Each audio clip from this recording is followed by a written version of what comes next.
Hello student, back again with me, Ms.Vani. Today, we're going to learn about lungs and breathing. This is the part of Unit 1 about humans and animals.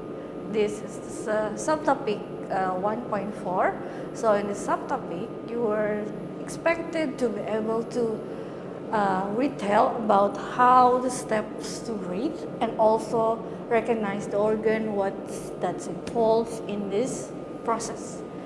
As the beginning, let's revise what we learned about the lungs organ.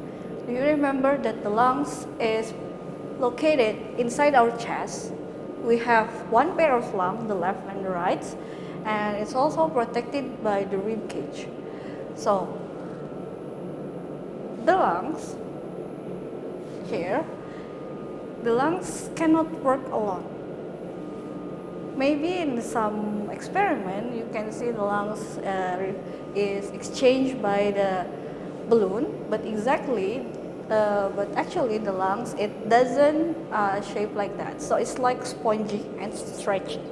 So it's not like hollow like a balloon, okay?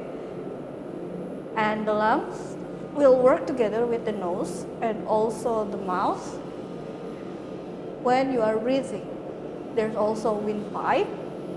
And the important thing is the muscle down here is called diaphragm. These organs, they work together to make a system. We call it as the respiratory system. So if it's only one, we call it only organ. But if they work together to form a system to help you do something, in this case, to help you to breathe, we call it a system, or in this case we call it respiratory system. And this is how your breathing looks like. So at first, down here, the diaphragm will flat.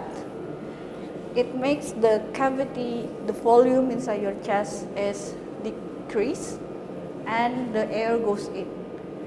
So your chest also goes up and the oxygen will goes in.